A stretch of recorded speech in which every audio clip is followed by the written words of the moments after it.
मामला पूरे देश में फंसा हुआ है। आज इसी पर कंज्यूमर अड्डा में हम बात करने जा रहे हैं। चर्चा में हमारे साथ शामिल हो रहे हैं कुंवर ग्लोबल स्कूल लखनऊ के फाउंडर राजेश सिंह, उद्गम स्कूल अहमदाबाद के एग्जीक्यूटिव डायरेक्टर मनन चौकसी और वकील आशुतोष श्रीवास्तव, जो आज एक तरह से हमारे यहां पर अभिभावकों का पक्ष भी रखेंगे। आप सभी का स्वागत है। तो शुरुआत हम करते हैं अहमदाबाद से, गुजरात से ही।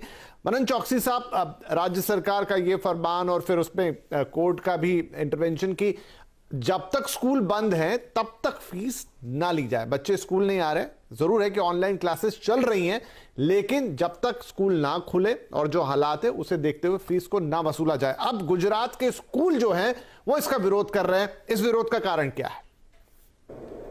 हाईकोर्ट का भी ऑर्डर नहीं है।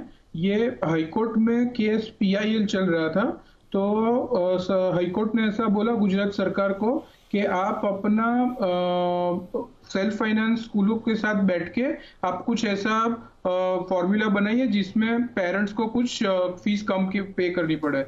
तो उन्होंने हमारे साथ बैठे नहीं और कोई फॉर्मूला बनाया नहीं, सीधा से ये ऑर्डर पास कर दिया कि नहीं होनी चाहिए फीस, कुछ भी फीस नहीं होनी चाहिए जब तक स्कूल ना चालू हो जाए।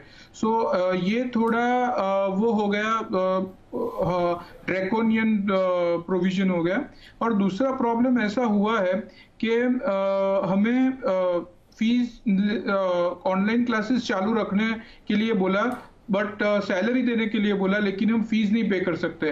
गुजरात में ऑलरेडी एफआरसी आ चुकी है, गुजरात में ऑलरेडी हमारे रिजर्व्स कम हो चुके हैं, क्योंकि 4 साल पहले एफआरसी आई थी, उन्होंने हमारी फी ऑलरेडी कम कर दी है। उनके पास सब फिगर्स है सभी स्कूल के, प्रॉफिट एंड लॉस के और सब। फिर भी ये सरकार ने ऐसा किया, इसलिए हमारे पास और कोई विकल्प नहीं रहता सिवाय कि हम स्कूल के क्लासेस बंद करें, क्योंकि कब तक टीचर बिना सैलरी पढ़ाएंगे। ठीक है, तो ये एक पक्ष हुआ जो स्कूलों की दलील है। आशुतोष, क्योंकि आप इस तरह के केसेस की पैरवी भी कर रहे हैं और आज जैसा मैंने कहा कि पेरेंट्स का भी यहां पर जो है वो एक तरह से रिप्रेजेंटेशन कर रहे हैं, तो स्कूल कह रहे हैं, जैसा आपने सुना, कि हम बातचीत करने के लिए तैयार हैं, हम फीस एडजस्ट करने के लिए तैयार हैं, लेकिन चूंकि ऑनलाइन क्लासेस भी चला रहे हैं और फिर स्कूल है जहां पर टीचर्स भी हैं, उन्हें भी पेमेंट देनी होती है और बाकी स्कूल मेंटेन तो रहेगा जब भी खुले वो, तो इसके लिए पैसे चाहिए। आपका इसमें क्या दलील है, क्या कहना है?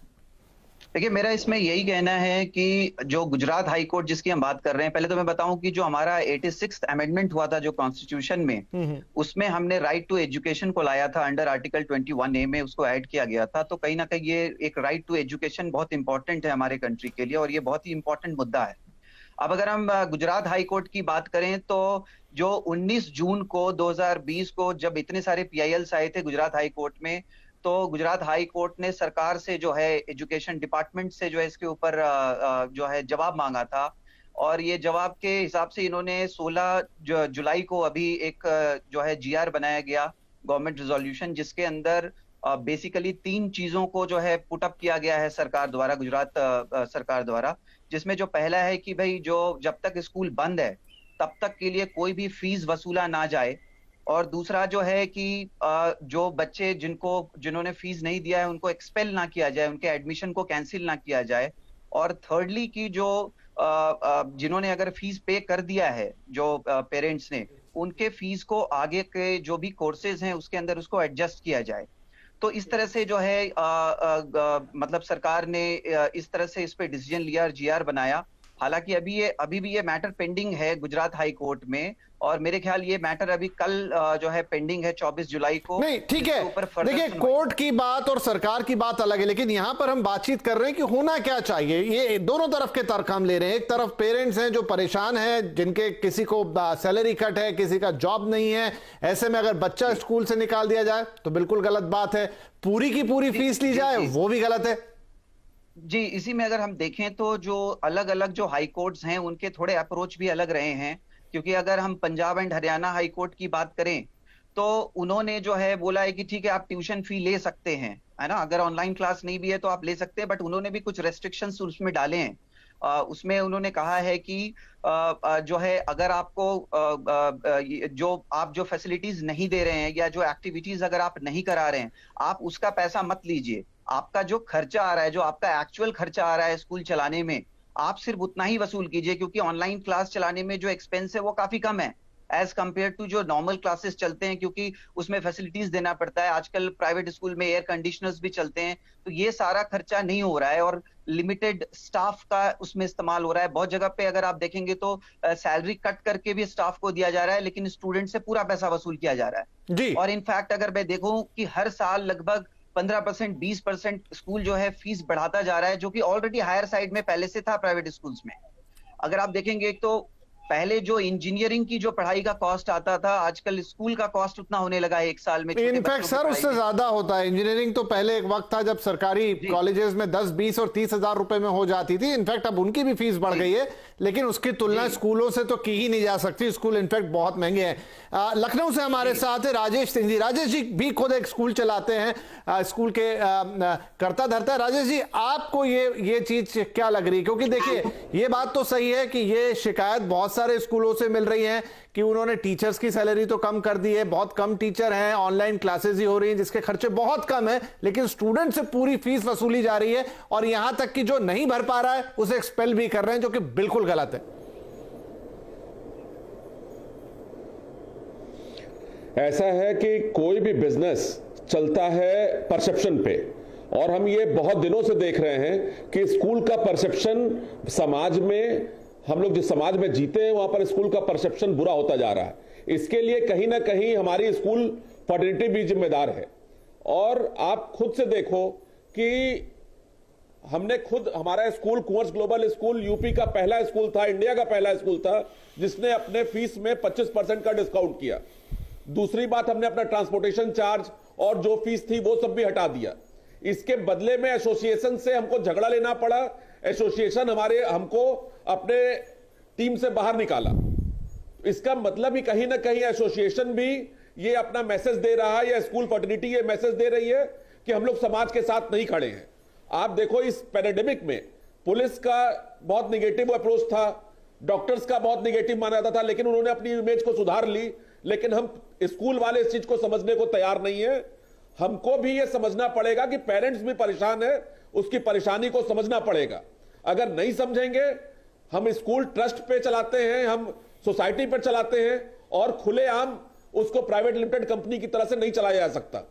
तो हमको आपको यह तय करना पड़ेगा कि अगर सोसाइटी है, नॉन प्रॉफिटेबल ऑर्गेनाइजेशन है, तो आपको पेरेंट्स के साथ, बच्चों के भविष्य के साथ खड़ा होना पड़ेगा।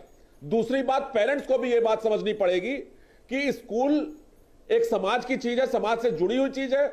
इसलिए आपको जो मिनिमम फीस है, ट्यूशन फी है, उसमें जो भी स्कूल डिस्काउंट करता है वो जमा भी करना चाहिए, नहीं तो खर्चा कैसे चलेगा।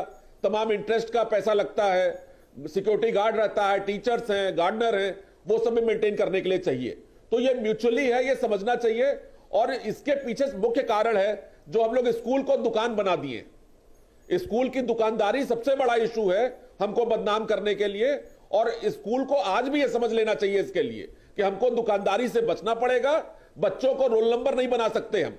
बच्चे एक सेंसिटिव चीज है, उनको हमें फूल की तरह पालना है। वो तभी संभव है जब हम ईमानदारी से समाज के लिए ये नहीं, बहुत बढ़िया है राजेश जी। बड़ी खुशी हो रही है कि एक तरफ आपके जैसे स्कूल भी हैं देश में, जहां पर आपने ऑलरेडी एक सुओ मोटो कदम लेते हुए फीस कम की और जितने भी एक्स्ट्रा चार्जेस थे जिनकी फिलहाल जरूरत नहीं है वो कम कर दिया। और ये बात भी सही है कि पेरेंट्स को भी एक हद तक तो ये बात माननी पड़ेगी कि अगर स्कूल से ऑनलाइन क्लासेस भी कंडक्ट हो रही है और दूसरी कुछ चीजें हैं जो उसके मेंटेनेंस में लग रही है, तो मिनिमम पैसा जा सकता है, इसमें कोई बुराई नहीं है। लेकिन मनन साहब, हम पहले भी कई शो कर चुके हैं, लगातार हर साल बात होती है। ये सिर्फ ये नहीं कि पैंडेमिक में है इसलिए पूरी बात हो रही कि जो स्कूल है, और जो अभी खुद सर भी कह रहे थे राजेश जी कि वो एक धंधा बन गया है जहां पर बहुत हाई स्टेक, क्योंकि देखिए हर माता पिता अपने बच्चे को अच्छी से अच्छी एजुकेशन देना चाहता है, उसे महंगे से महंगे स्कूल में भेजता है, कुछ भी करके भेजता है। लेकिन ये वक्त अलग है सर, बहुत सारी मजबूरियां हैं, बहुत सारी दिक्कतें हैं, लोगों के जॉब जा रहे हैं, सैलरीज कट हो रही हैं, आपके जितने भी बच्चे पढ़ते हैं उनके सबके माता पिता एक जैसी स्थिति में नहीं है। तो फिर अगर आप फीस में इस तरह की कटौती ना करें और पूरी फीस वसूलें और इसमें कोई एक्शन न लें, तो यह भी सरासर गलत है। आप दो चीज है, आप पूरे इंडिया की बात अलग है और गुजरात की बात अलग है। गुजरात में एफआरसी ने ऑलरेडी 25% फी कम कर दी है। हमारे पास कोई जगह नहीं है फी कम करने की, और हम लॉस भी करें तो कैसे, क्योंकि हमारे रिजर्व्स पे हम चल रहे हैं।